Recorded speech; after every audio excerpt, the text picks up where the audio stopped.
merubah cara berpikir itu tidak seperti membalikan telapak tangan. Perhatikan saya. Ada otak, ada pikiran. Otak itu kosong dulu. Dan otak itu ciptaan Allah. Tapi pikiran itu bukan buatan Allah. Pikiran itu buatan lingkungan. Jadi yang menciptakan pikiran kita itu adalah lingkungan tempat kita tinggal. Apa yang kita lihat, apa yang kita dengar, apa yang kita izinkan masuk ke dalam otak itu akan membentuk pikiran. Nah, pikiran itu akan membentuk paradigma. Paradigma akan membentuk sikap. Ya. Oleh karena itu, ya, kita lihat berapa tahun kita dibentuk pikiran kita seperti itu. Tentu saja kita perlu waktu juga untuk mengubah apa yang sudah dibentuk oleh lingkungan yang terbentuk menjadi pikiran kita. Sangat wajar kalau kita mengalami kebangkitan spiritual, kemudian kita mengalami transformasi, mengalami perubahan, agak sulit untuk meninggalkan baju lama kita. Karena apa? Baju lama itu sudah terlalu melekat dalam diri kita. Dan melekatnya itu sudah terlalu kuat dalam diri kita. Bahkan sudah menjadi tadi doktrin, paradigma. Sudah menjadi sudut pandang. Oleh karena itu, untuk mengubah diri, memasuki baju baru, kesadaran baru, otomatis dibutuhkan kesabaran. Dibutuhkan tekad yang sangat kuat. Karena kalau tekad kita lemah seperti naik gunung, ya, baru naik sebentar, turun lagi, naik sebentar, turun lagi. Kita mencari jalan yang lebih mudah. Tidak ada, semua akan naik. Betul nggak? Oleh karena itu, sebaiknya seperti orang menggali sumur. Kalau orang menggali sumur, memang kalau kita menggali sumur yang pakai cangkul, kan awal mungkin badan kita kotor dulu, lelah dulu, betul? Tapi kalau kita berhenti menggali sampai di situ, belum sampai pada airnya, kita tetap badannya akan kotor. Kita tidak menemukan air, kita tetap haus. Tapi begitu kita tekun dan sampai menemukan airnya, maka semua kotoran pada diri kita itu akan sirna oleh air yang kita temukan. Nah, itulah yang di Quran dikatakan wa allawistaqamu ala tariqat la asqainahum ma'an godako. Siapa yang teguh pendirian dalam satu jalan, maka dia akan meminum hikmah di jalan itu. Itu Quran. Jadi itu yang disebut dengan istiqomah, teguh pendirian. Ketika sudah menginjakkan kaki di satu jalan, wa allawistaqamu ala tariqat la asqainahum ma'an godako. Kita harus terus tekun di jalan itu. Karena suatu saat kita akan meminum hikmah di jalan itu. Jadi syaratnya cuma satu, teguh pendirian. Itu bahasa Quran, bukan bahasa saya. Saya juga mengalami seperti itu. Bayangkan ya, dari kecil saya dididik seperti ini, seperti itu, kemudian terbentuklah paradigma. Ketika kita ingin ya mengubah paradigma itu, pasti ada perlawanan pasti dari baju yang lama. Tetapi kalau kita tekun terus menerus, lama kelamaan paradigma lama akan luntur juga. Sehingga kita akan memiliki paradigma baru yang lebih fleksibel, ya, lebih bijaksana, lebih luas, ya, seperti itu. Syaratnya cuma satu, ya, teguh pendirian. Karena apa? Dalam perjalanan spiritual itu, jangan setiap ada kesulitan kita minta kepada orang lain untuk menjawab kesulitan kita. Karena jawaban dari orang atas kesulitan kita bukan jawaban yang pas untuk kita. Karena jawaban atas kesulitan kita adalah yang akan datang dari pengalaman pribadi kita sendiri. Makanya malam yazuk lam ya'rif, yang tidak mengalami tidak akan pernah paham. Jadi bagus kalau pemahaman itu datang dari pengalaman.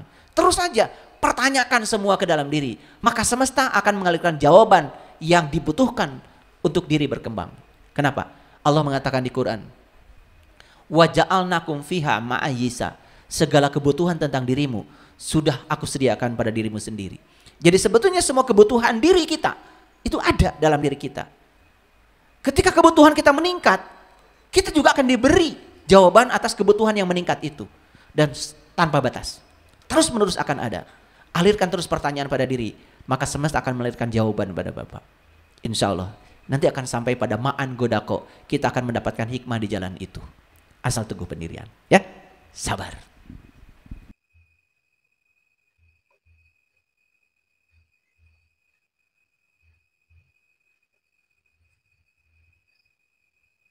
Terima kasih Mbak Ais. Apakah untuk sampai pada cahaya ilahi itu sendiri atau perlu dibimbing? Jalan menuju ke sana itu sangat banyak. Bisa sendiri, bisa dibimbing. Apakah akan sampai ke sana? Tergantung. Saya dari Parangtritis, Parangkusumo ya, sampai ke sini, ini Sleman ya? Sleman. Saya bilang, saya minta dijemput sama orang yang tahu Jogja. Karena saya nggak mau muter-muter. Makanya datanglah Mas Bamban. Karena beliau orang Bantul, sangat mengerti tentang Jogja. Oh, kalau mau ke sini, jalannya lewat sini, lewat sini, lewat sini. Dan hanya waktu sebentar, tadi sudah sampai di sini. Itu enaknya kalau dibimbing oleh orang yang tahu dan sudah mengalami. Apakah kalau saya sendiri ke sini bisa? Bisa. Tapi nggak tahu kapan sampainya. Jadi pertanyaannya, mau dibimbing atau tidak? Itu tidak ada paksaan. Mau sendiri silakan kalau bisa. Cuma jalannya tentu lama. Tapi kalau dibimbing oleh orang yang tahu, yang sudah setiap hari lewat situ, tentu akan lebih cepat. Jadi untuk mencapai diri sejati itu banyak cara. Bisa sendiri, bisa juga lewat dibimbing oleh seorang guru yang ahli. Pilihan ada pada diri kita. Karena seorang guru tidak pernah memaksa juga. Ya, seseorang harus melewati jalan yang dia tunjukkan. Satu ya. Yang kedua tadi, apa pertanyaannya? Oh ya. Jadi saya kemarin menyebarkan foto saya. Saya kemarin di Gumuk Pasir itu jalan-jalan sama anak-anak pakai jeep. Dan setiap ada spot foto yang bagus, supir jeepnya itu selalu berhenti. Pak, bagus difoto di sini. Yang luar biasa, mohon izin, ya, ada yang ikut berfoto dengan saya. Dan fotonya saya sebarkan di grup saya. Jadi di sebelah kanan saya ini ada cahaya hijau terang sekali. Ikut bersama saya di foto. Siapa itu? Ya tentu saja, ya. Kenapa kok bisa tertangkap oleh kamera? Karena itu energi. Jadi sebetulnya, ya, yang disebut dengan kematian itu hanya berpisah antara yang batin dengan yang lahir. Sebenarnya yang batin itu tidak pernah mati. Karena tetap hidup seabadi ilahi. Cuman ya ada yang hidup di alam kesadaran rendah, ada yang hidup di alam kesadaran tinggi, tergantung dari kualitas kehidupan sepanjang menjalani kehidupan ini. Jadi oleh itu maka jangan heran kalau ada jiwa-jiwa yang sudah pulang, ada jiwa-jiwa yang belum pulang walaupun sudah sama-sama mati, ya kan? Nah, tugas kita ini bukan sekedar menolong jiwa-jiwa yang belum pulang, ya, yang sudah kehilangan tubuh, tapi kita juga harus menolong jiwa-jiwa jangan sampai dia tidak bisa pulang mumpung masih punya tubuh. Karena tubuh ini kendaraan yang paling hebat yang bisa mengantarkan sang jiwa untuk pulang ke tempat asalnya. Jadi oleh karena itu, ya, ketika ada penghormatan yang dilakukan oleh para leluhur kepada ruh-ruh yang baik yang sudah pulang maupun belum pulang, itu adalah kesadaran kita bahwa sebenarnya mereka itu tidak pernah mati, bahwa mereka itu ada. Nah, bukti keberadaan mereka itu diakui oleh kita sendiri dengan cara memberikan penghormatan. Apakah kita menghormati leluhur kita yang sudah kehilangan tubuh sementara masih ada itu boleh? Tentu saja. Mereka kan sebetulnya adalah leluhur-leluhur kita. Mereka juga perlu penghormatan dari kita.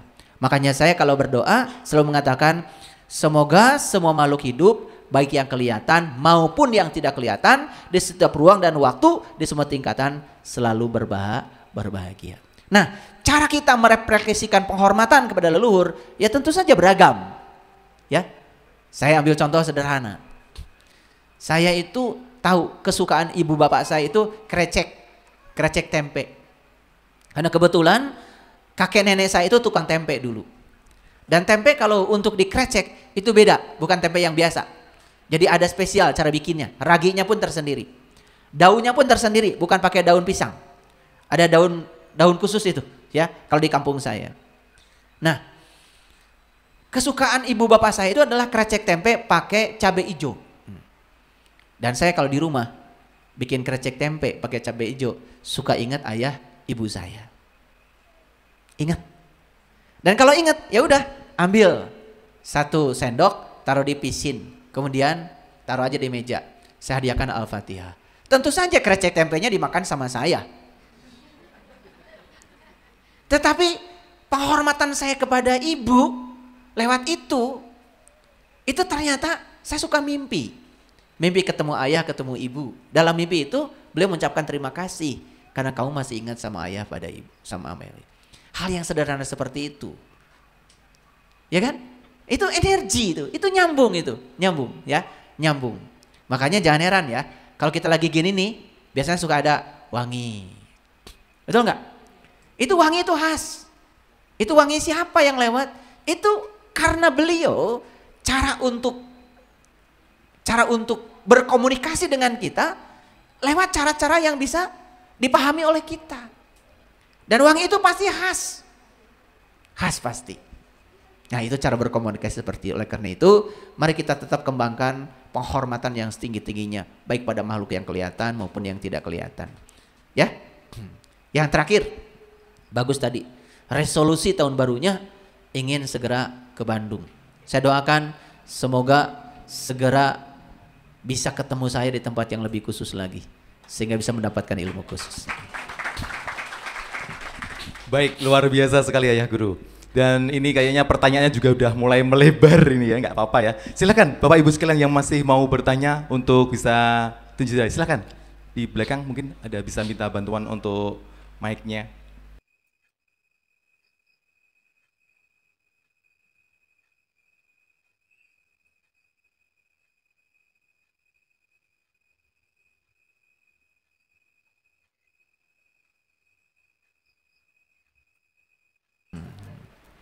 Baik, terima kasih Mas Nuradi. Pertanyaan pertama, saya akan jawab begini. Mas Nuradi, sekarang gelap apa terang? Terang ya? Terang ya? Kenapa terang? Karena gelap tidak ada. Begitu terang datang. Jadi sebetulnya apa sih gelap itu? Gelap itu karena ketiadaan cahaya. Sedangkan terang itu adalah kehadiran cahaya. Saya tidak sepakat dengan perkataan bahwa manusia itu punya yang namanya kelemahan. Sebenarnya yang namanya kelemahan itu karena ketidakhadiran kekuatan. Sama saja dengan mengatakan manusia itu punya kegelapan. Padahal kegelapan itu kan ketidakhadiran cahaya. Kenapa ada orang sakit? Sakit itu ketiadaan sehat sebetulnya. Jadi, kalau manusia itu punya cinta dan bisa mencintai, manusia itu hidupnya pasti menakjubkan. Tapi cinta yang saya maksud di sini bukan rasa perasaan. Cinta itu adalah kekuatan positif. Dan kekuatan positif itu adalah penggerak dari seluruh kehidupan di semesta ini. Jadi sebetulnya ketika manusia punya kekuatan positif dan bisa memanfaatkan kekuatan positif itu namanya manusia sudah punya cinta sekaligus mencintai. Dan dia pasti hidupnya menakjubkan. Ekonominya pasti bagus, tubuhnya pasti sehat, ya, hubungan sosialnya pasti bagus. Semua yang disebut dengan kurang bagus itu sebenarnya berasal dari ketidakmampuan dia menggunakan kekuatan positif yang ada dalam dirinya. Jadi sebetulnya kalau semua kita tahu ada satu daya di semesta ini yang namanya kekuatan positif yang menggerakkan semesta itu, dan kita tidak berfokus pada kekurangan, itu tidak ada kekurangan itu. Contoh sederhana deh. Pernah nggak ada orang mengatakan berpikir positif, berpikir positif? Pernah nggak? Jangan berpikir negatif. Pernah nggak? Sekarang pertanyaan saya, apa sih berpikir positif? Tahu nggak? Siapa yang tahu? Saya kasih hadiah tuh. Apa sih berpikir positif? Berpikir yang baik-baik. Baik itu setiap orang kan lain-lain. Nih saya kasih tahu. Ini ilmu penting. Berpikir positif isinya adalah pikiran kita cuman memikirkan yang kita ingin dan kita suka. Ulangi. Berpikir positif adalah pikiran yang isinya hanya memikirkan yang kita ingin dan kita suka. Kalau gitu pikiran negatif apa? Pikiran negatif itu adalah pikiran yang isinya memikirkan yang kita tidak ingin dan memikirkan yang kita tidak suka. Oke, kembali lagi pada kekuatan tadi. Lihat saya semuanya. Bagaimana berpikir positif tentang pasangan? Pikirkan yang kita ingin dari pasangan apa. Dan pikirkan yang disukai dari pasangan apa. Aneh, ingin pasangannya baik, tetapi yang diceritakan keburukan pasangan kita sendiri. Sedangkan apa yang kita katakan lewat mulut, bukankah itu yang diproduksi oleh pikiran? Coba mulai sekarang, Mas Nur, pikirkan aja yang Mas Nur mau dan yang Mas Nur sukai. Jangan memikirkan yang Mas Nur tidak mau dan tidak Mas Nur sukai. Kelemahan yang tadi itu nggak ada. Sama dalam spiritual juga begitu. Begitu kita memikirkan bahwa kita tidak mampu, lemah, tidak layak mencapai itu, kita tidak akan mencapainya. Karena itu berasal dari kegelapan, dari ketiadaan cahaya. Jadi sebetulnya Allah itu tergantung apa yang kita pikirkan. Tahu nggak, Bapak Ibu, kenapa saya ada di Jogja? Kenapa saya ada di Jogja sekarang? Tahu nggak? Karena saya memikirkan Jogja. Karena saya memikirkan Jogja, maka saya melakukan upaya supaya saya bisa pergi ke Jogja. Apakah kalau saya tidak memikirkan Jogja, saya ada di Jogja? Gak ada. Yang tidak memikirkan Jogja tidak akan bersama saya di Jogja. Dan saya kasih tahu nih, Bapak Ibu yang hadir di tempat ini, karena Bapak Ibu memikirkan tempat ini, mau hadir bukan? Kan adanya di sini karena memikirkannya. Karena memikirkannya kita ada di sini. Saya kasih tahu, yang tidak memikirkan ada di sini, gak ada di sini sekarang. Apalagi ketika mau pergi ke sini memikirkan yang negatif. Wah, kalau ke Jogja sekarang tahun baru macet tuh. Itu kelemahan. Kita tidak mau macet tapi memikirkannya. Ini rahasianya. Wah, kalau sudah belajar rahasia ini, hidup ini menakjubkan, Mas Nur. Jadi sebenarnya kelemahan tuh nggak ada. Karena kelemahan berasal dari ketiadaan kekuatan. Hadirkan terus kekuatan dalam diri dan itu yang akan membuat kenyataan. Termasuk dalam urusan spiritual. Yang kedua, apakah ciri orang yang sudah mencapai kesadaran spiritual itu punya penglihatan keenam? Bisa tahu masa depan? Saya kasih tahu, itu yang salah kaprah. Untuk tahu masa depan, untuk tahu yang belum terjadi, gak usah belajar spiritual. Gampang belajar ilmu itu. Ciri orang yang sudah sampai pada kesadaran yang tinggi, akhlaknya mulia.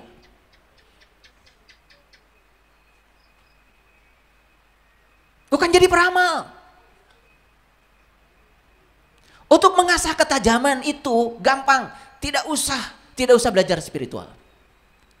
Untuk membuka penglihatan ke dimensi itu tidak usah belajar spiritual.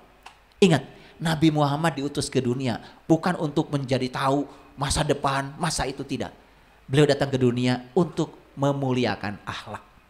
Jadi oleh karena itu, ciri orang yang sudah sampai kesadaran spiritualnya tinggi, akhlaknya mulia. Itu indikatornya. Makanya tadi dia pertanyakan, kalau begitu anak kecil juga banyak yang datang ke dunia, kemudian punya kemampuan mengetahui tentang yang belum terjadi, yang disebut dengan indigo. Ya toh? Apakah itu privilege? Apakah itu keistimewaan dari Allah? Bukan. Allah tidak pernah mengistimewakan satu orang dan tidak mengistimewakan yang lain. Karena dia maha adil. Allah memperlakukan semua kita sama. Kenapa ada kemampuan anak kecil bisa meramal masa depan? Itu dari kesadaran masa lalunya. Dari kesadaran masa lalunya. Karena dia datang ke sini bukan di kehidupan yang sekarang saja. Dia sudah mengasah potensi itu di kehidupan yang sebelumnya. Sehingga di kehidupan yang sekarang dia masih punya dari kesadaran yang lama kemampuan itu. Jadi puncaknya spiritual itu adalah akhlak, Mas Nur. Makanya saya bilang tadi, ciri orang ilmunya benar, lihat saja akhlaknya beres apa tidak. Rumah tangganya benar apa tidak?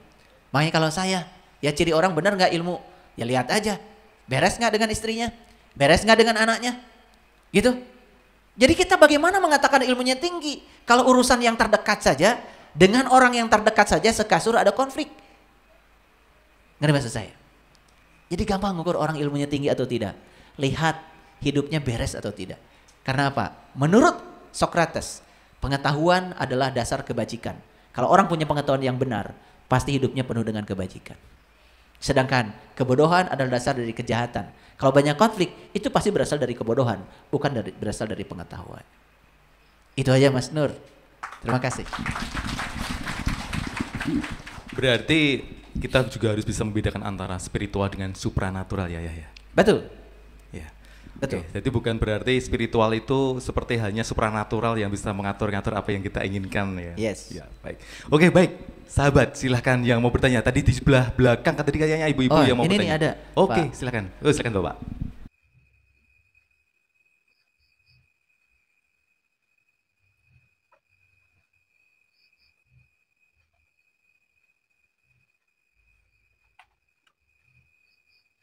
Waalaikumsalam warahmatullahi wabarakatuh. Terima kasih Ayah Anwar. Luar biasa ya. Beliau menceritakan banyak pengalaman tentang perjalanan hidupnya.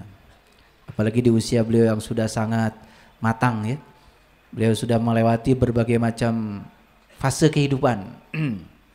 Tadi beliau menyatakan dengan melakukan banyak aktivitas spiritual, baik itu meditasi atau zikir atau melakukan doa, beliau merasakan hitungannya itu detik kemudian menjadi sebuah kenyataan. Apakah itu yang disebut dengan kesadaran yang tertinggi? Inilah ya, ketika seseorang itu sudah bisa beresonansi dengan energi ilahi tanpa hambatan, disitulah sebetulnya yang terjadi yang namanya kun fayakun itu. Jadilah. Kenapa? Antara irodatnya Allah dengan irodatnya yang dititipkan ke dalam diri itu sudah bermanunggal, sudah menyatu, sehingga mudah sekali untuk menjadi realisasi. Itu juga dibantu oleh kekuatan pikiran dan perasaan. Karena tadi ketika membaca doa, zikir, meditasi, itu kan sebenarnya mengkondisikan ya pikiran sehingga kekuatan positif dalam diri itu kemudian menguat. Ketika kekuatan positif dalam diri menguat, perasaan dalam diri juga menguat. Itu yang kemudian akan membangun kenyataan. Teruskan, ayah, itu sudah sangat bagus. Kemudian yang kedua tadi, apakah boleh ya dalam kesadaran ini kemudian kita melawan kesombongan dengan kesombongan? Gak boleh. Kesombongan hanya bisa dilawan dengan kelembutan. Kejahatan hanya boleh dilawan oleh cinta. Kegelapan hanya bisa dilawan oleh cahaya. Justru orang-orang yang berkesadaran tidak tertarik lagi untuk melawan kesombongan dengan kesombongan. Melawan pengetahuan, melawan kebodohan dengan pengetahuan. Melawan kejahatan dengan cinta. Melawan kebencian dengan kelembutan. Sudah saatnya seperti itu. Dan ayah bisa praktekkan. Kalau itu dipraktekkan lebih dahsyat lagi daripada yang tadi dialami. Ya, itu. Terima kasih. Silakan, masih ada?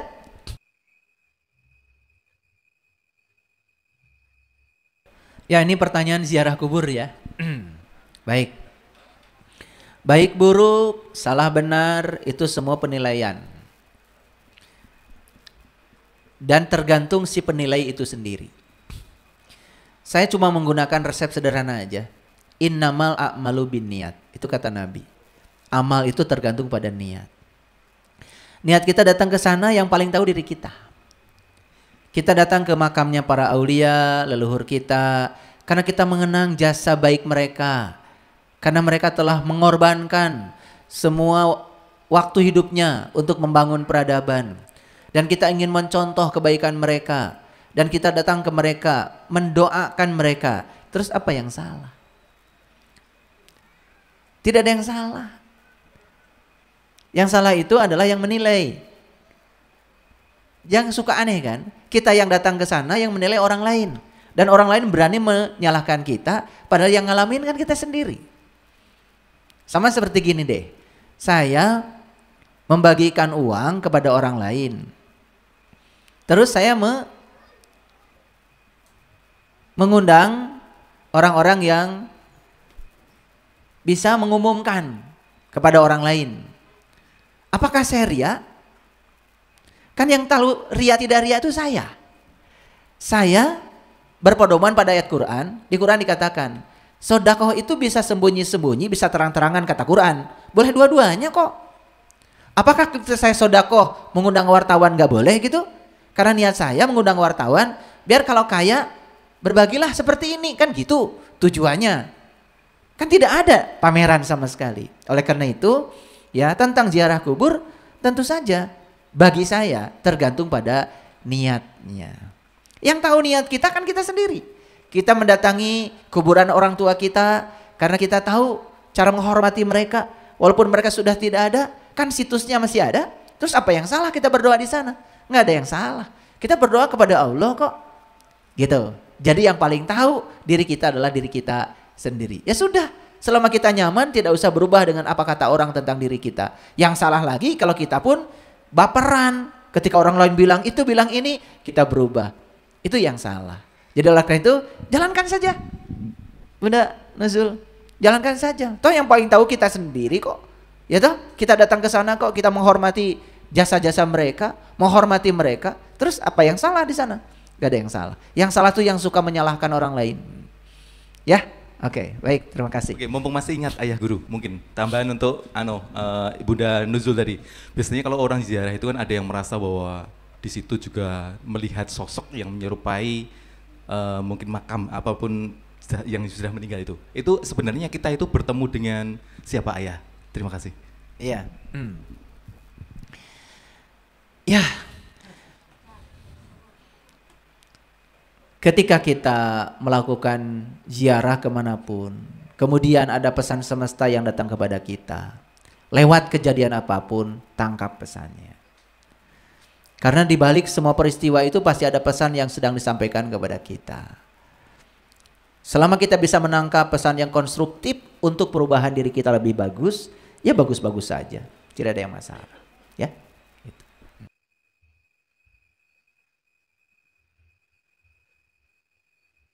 Ya, terima kasih Mas Udin. Saya harus bisa menangkap pertanyaannya. Saya dimusuhi orang, terus saya memusuhi orang, itu terjadi konflik. Konflik itu karena ada dua buah pihak yang bertikai. Orang memusuhi saya memaafkan saja, saya juga tidak memikirkannya, di mana konfliknya. Kan konflik itu tidak ada dalam sekejap. Karena perlawanan itu tidak ada kalau tidak ada yang melawan. Meja didorong seseorang dari arah sini, didorong sana, konflik. Saling dorong-dorong karena ada yang melawan. Coba biarkan aja, nggak usah dilawan. Jadi sebetulnya yang dimaksud oleh saya, ciri orang yang sudah berkesadaran tinggi itu hampir tidak mau menginvestasikan pikiran, waktu dan tenaganya ya, hanya untuk hal-hal yang tidak penting. Makanya di Quran surat Al-Mu'minun dikatakan ciri orang yang beriman itu salah satunya adalah tidak pernah melakukan tindakan yang tidak berguna. Jadi kan ketika kita melawan kejahatan dengan kejahatan, kan sama aja dengan kita sedang menginvestasikan energi kita untuk hal yang tidak berguna. Karena ujungnya kan kita juga jadi berbuat jahat. Betul nggak? Jadi sebenarnya konflik itu ada karena ada dua belah pihak. Kalau satu pihak sudah memaafkan, sudah mengarifi, sudah memahami, apa konflik itu ada? Nggak ada, Mas. Nggak ada. Nggak ada. Ya kan? Karena bertikai itu kan karena dua belah pihak. Coba. Kalau satu pihak aja kan apa disebut bertikai? Nanti juga capek sendiri. Makanya oleh karena itu tidak usah dilawan. Tidak usah dilawan. Ya. Saya sering mengatakan dua hal saja. Kita harus belajar dua hal. Satu, daripada marah, lebih bagus memaafkan. Daripada kita menyalahkan, lebih bagus memahami. Itu aja. Nah, ciri orang bijak itu seperti itu. Dia tidak mau terlibat untuk sama-sama memasuki area rendah. Karena di area kerendahan itu kan pasti akan menimbulkan kesengsaraan. Jadi kita tidak usah lagi melawan yang seperti itu. Nggak ada artinya. Ya. Dan dalam sekejap konflik tidak ada kalau kita tidak mau berkonflik. Konflik ada karena kita mau berkonflik. Jadi kata-kata tadi ya, apa tuh? Kalau apa tadi? Oh ya, masuk kategori konflik itu seperti apa? Ya kalau diadakan konflik itu ada, kalau ditiadakan kan tidak ada. Dan kalau satu pihak nggak konflik, dia sedang ramai sendiri, biarkan aja ntar juga capek sendiri. Ada orang marah-marah sendiri, biarkan aja. Kalau dilawan itu ada konflik. Kalau nggak dilawan nggak konflik. Kalau dimaafkan nggak ada konflik. Konflik itu karena ada dua buah pihak yang bertikai. Nah yang paling penting siapa yang paling waras, itu aja. Makanya kita harus selalu menjaga kewarasan. Itu namanya eling lan waspodo, selalu mawas diri, artinya menjaga kewarasan diri. Ya udah, waras saja, jangan melawan ketidakwarasan. Konflik tidak ada. Itu aja Mas. Sesederhana itu kalau dari saya. Karena saya juga tidak pernah mau berkonflik. Ya. Contoh, ada kejadian di jalan raya. Saya pernah mobil saya disodok sama delman. Buat apa kita berantem di jalan raya? Ya sudah, tidak usah salah benar, baik buruk, apalagi sampai berantem. Kamu yang salah, saya yang benar. Nggak ada artinya.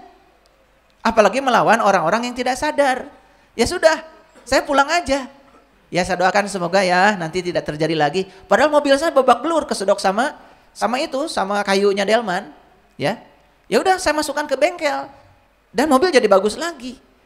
Dan saya maafkan, kan nggak ada konflik. Konflik terjadi kalau kita merasa paling benar lalu berantem di jalan. Terus buat apa melayani yang begitu? Lebih bagus pulang, masukkan mobil ke bengkel, makan yang enak, tidur yang nyenyak, daripada main pukul-pukulan di jalan. Itu kan kebodohan. Makanya jangan pernah terlibat yang begitu. Sudah, sesederhana itu kok. Ya. Saya sering mengalami kejadian mobil ditabrak. Ya sudah, saya maafkan aja. Mobil masuk bengkel, ya udah saya pulang. Daripada di jalan, buat apa? Ketika kita marah pada orang, sebenarnya kita sudah meruntuhkan hak martabat diri kita sendiri. Marah itu bukan buat orang, kita merendahkan diri sendiri. Dan gak ada kemarahan buat orang. Yang ada kita melampiaskan hawa nafsu yang kemudian merugikan diri kita sendiri. Buat apa? Ya rugi kan? Makanya sebesar apapun serangan orang pada kita, sudah maafkan dan biarkan. Itu kata Quran. Maafkan dan biarkan. Gak ada konflik Mas. Sesederhana itu. Gitu. Nah itulah ciri orang yang sudah sadar, udah mencapai akhlakul karimah itu begitu. Nabi Muhammad kan dimaki-maki macam-macam, malah beliau nyuapin dengan cinta kasih. Kan seperti itu ceritanya. Nah cerita itu praktekkan dalam kehidupan kita. Jangan melawan kebencian dengan kebencian. Jangan melawan kejahatan dengan kejahatan. Yuk kita lawan kegelapan hanya dengan menghadirkan cahaya. Itu, terima kasih. Baik, sangat sederhana sekali ya. Selama kita masih bisa atau menginginkan mencengkram yang kita inginkan dan menolak apa yang tidak kita inginkan, tentunya kita tidak akan bahagia ya. Beda halnya apabila kita sudah bisa mencengkram, bisa mencengkram apa yang tidak kita inginkan dan bisa menendang apa yang kita inginkan. Mungkin itu salah satu konsep untuk bisa bahagia. Ya, bahagia itu sederhana kok. Belajar melepas yang kita ingin. Belajar menerima yang tidak kita ingin. Itu aja. Karena melepas yang tidak kita ingin gak usah belajar. Menerima yang kita ingin gak usah belajar. Belajar itu harus ada hal baru. Jadi belajar itu adalah belajar melepas yang kita ingin. Belajar menerima yang tidak kita ingin. Di situ belajar. Kalau melepas yang tidak kita ingin gak usah belajar. Udah biasa kok. Oleh karena itu maka belajar itu adalah yang sebenarnya adalah melepas yang kita ingin dan menerima yang tidak kita ingin. Kalau itu sudah bisa, apalagi melepas yang sebaliknya atau menerima yang sebaliknya. Sederhana kok. Jadi sebetulnya keruwetan hidup itu berasal dari sini nih. Sini, semuanya di sini. Karena pikiran masih menendang dan mencengkram. Itulah pentingnya kita untuk belajar mengenal jati diri ya, supaya kita menemukan kebahagiaan yang sejati. Ya. Baik, apakah masih ada waktu ini Ayah untuk ada yang bertanya? Oh, ada pertanyaan ya? Ya, silakan.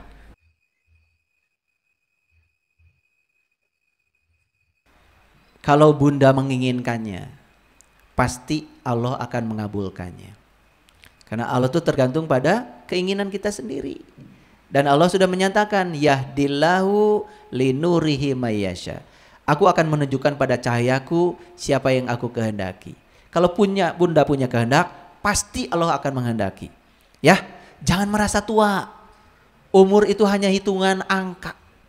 Ya, sekali lagi ya, ini resep dari saya. Jangan merasa tua. Ya, lupakan angka. Lupakan. Kalau kita merasa tua dan terus berkutat di angka, apalagi kita sering mengatakan, kan saya sudah tua. Kita ini sedang melemahkan diri kita sendiri. Itu artinya kita sedang tidak menggunakan kekuatan positif yang ada dalam diri kita. Yuk gunakan kekuatan positif. Kekuatan positif itu tidak cengeng, tidak lembek, selalu kuat. Ya. Jangan merasa tua. Jangan. Saya sehat, ya, saya kuat, saya sempurna. Saya pasti dapat sholat khusyuk, saya pasti dapat wudhu yang bagus, saya pasti dapat merasakan sholat yang enak, saya masih pantas dan layak untuk mendapatkan. Itu namanya kekuatan positif. Kalau itu yang kita pancarkan, semesta yang akan mengabulkan. Tapi kalau kita selalu memancarkan kekuatan negatif, saya lemah, saya tua, saya tidak mungkin, saya tidak bisa jalan, sudah melemahkan diri kita sendiri, itu yang akan terjadi. Jadi saya doakan ya, insya Allah Bunda nanti suatu saat akan ketemu dengan saya di acara yang lebih khusus lagi. Ya. Itu salah satu metode pencarian ke jati diri. Itu tidak ada yang salah. Teruskan. Ya. Tapi lebih bagus kalau ada pembimbing supaya tidak salah kaprah. Tidak merasa sudah sampai. Padahal sebenarnya belum kemana-mana. Tadi saya tahu bahwa sesungguhnya yang harus saya sembah adalah yang hidup, yang menempel dalam diri saya. Bukan nempel. Yang menghidupi. Bukan nempel, yang meliputi. Bahkan dirimu sendiri adalah dia. Bahkan diri kita itu tidak ada, yang ada cuma dia. Itu. Makanya ajaran leluhur kita itu kan sangat agung. Belajar manunggaling kaula lan Gusti. Manunggal itu mana? Artinya kaula itu udah gak ada lagi. Saya yang disebut-sebut itu gak ada lagi. Yang ada cuma dia. Itu yang dirangkum dalam kalimat la ilaha illallah, yang mana yang bukan dia. Sudah betul pencariannya. Ya. Tapi lebih bagus lagi kalau kita bisa meniti ke dalam diri seperti yang diajarkan oleh para leluhur kita supaya tidak salah arah. Itulah pentingnya kita belajar pada guru. Yang kedua, apakah ketika punya kesadaran tadi ya bagus sekali. Karena apa? Welas asihnya Bapak itu sudah muncul. Sudah bisa melihat bahwa dia meliputi seluruh semesta raya. Bahkan satu nyamuk pun disadari ada dia di situ. Bahkan pada daun yang kering pun ada dia di situ.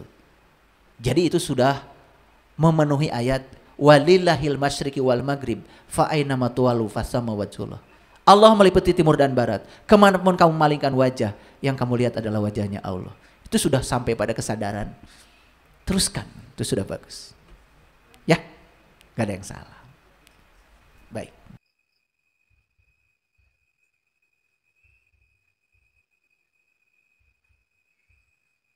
Kalau kita masih sakit hati, berarti kita masih harus belajar.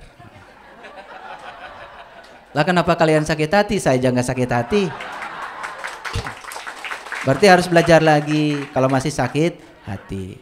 Kalau kita masih marah karena orang lain melakukan yang kita tidak suka, kalau kita masih tidak suka pada orang, jangan-jangan yang kita tidak sukai masih kita lakukan. Jadi tidak ada yang perlu ditakutkan dalam hidup.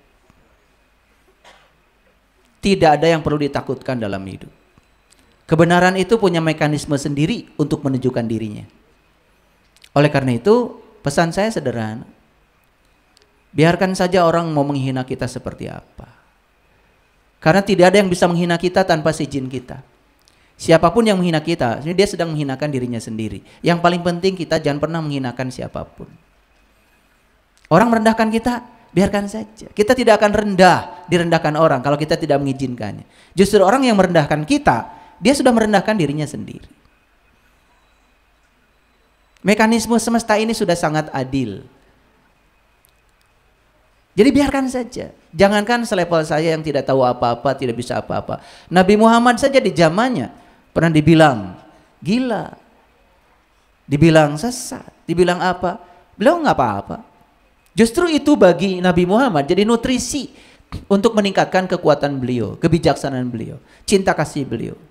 Karena cinta kasih Allah itu baru tumbuh justru saat kita bisa menyayangi orang-orang yang membenci kepada kita. Jadi tidak ada yang perlu dirisaukan. Biarkan saja. Alam punya cara sendiri kok. Mengalir saja. Yang penting satu, jangan pernah kita mengeluarkan kata-kata yang merendahkan siapapun. Dua, jangan pernah kita mengatakan kata-kata yang menghina siapapun. Kalau kita dihina, ya biarkan saja. Kapal itu tidak pernah tenggelam oleh air yang di luar. Dan kapal itu hanya akan tenggelam ketika air diizinkan masuk ke dalam. Jadi, saya sendiri tidak apa-apa, ya kalian gak usah apa-apa. Ya belajar memaafkan, kenapa sih? Justru di sini kita akan bisa dilihat oleh orang siapa benar, siapa salah. Ciri orang yang ngagem ilmu kebenaran, akhlaknya mulia dan tidak pernah merendahkan siapapun. Tidak pernah mencaci maki siapapun. Karena apa? Welas asihnya sudah besar. Orang yang masih mencaci maki orang lain itu karena kekurangan welas asih, masih residu, masih kekurangan cinta dalam dirinya. Dan kita tidak bisa memaksa orang yang kekurangan cinta harus mencintai apa yang bisa diberikan oleh dia. Kekurangan kok. Sama seperti orang kekurangan harta, tidak bisa dipaksa harus memberikan hartanya. Dia nggak punya kok. Orang nggak punya cinta, tidak bisa dipaksa harus memberikan cinta. Nggak punya cinta. Jadi oleh karena itu, apa sikap kita? Sikap kita hidup itu seperti roda. Jangan berhenti mengayuh. Jalan aja terus. Kemana sampainya? Emang mau sampai kemana sih hidup? Yang enak akan ditinggalkan, yang tidak enak akan ditinggalkan. Tugas kita dalam hidup bagaimana supaya kita jadi orang yang bermanfaat bagi orang banyak. Itu saja kok. Sesederhana itu. Oke, baik. Terima kasih Ayah Guru atas pencerahannya. Baik, Bapak Ibu sekalian, sahabat yang saya cintai dan dirahmati Allah. Tidak terasa sudah 2 jam kita bersama dengan Ayah. Tentunya masih banyak pertanyaan-pertanyaan yang ada dalam diri kita untuk dipertanyakan. Tentunya kita akan ikuti terus Ayah Roadshow di Jawa, insya Allah. Baik, ada beberapa poin yang akan saya simpulkan. Yang pertama, yang bisa menjawab sampai di mana perjalanan hidup kita, itu adalah diri kita. Apakah masih berada di bawah, apakah sudah di tengah, ataupun sudah di puncak kesadaran. Kemudian yang kedua, puncaknya ibadah adalah akhlak. Apabila kita sudah merasa beribadah, tapi akhlak kita adalah sama seperti halnya kemarin-kemarin, kita perlu pertanyakan pada diri kita, apakah ibadah kita sudah benar. Kemudian indikator sudah sampai ke puncak atau tidak, apabila kita di suatu tempat kita bisa membahagiakan siapa saja, tidak menyakiti siapa saja, baik itu kepada manusia, baik itu kepada hewan ataupun kepada tumbuhan, maka kita bisa dikatakan orang yang soleh. Demikian yang dapat saya sampaikan. Kupat sayuri santen, menari lepat, nyuwun pangapunten.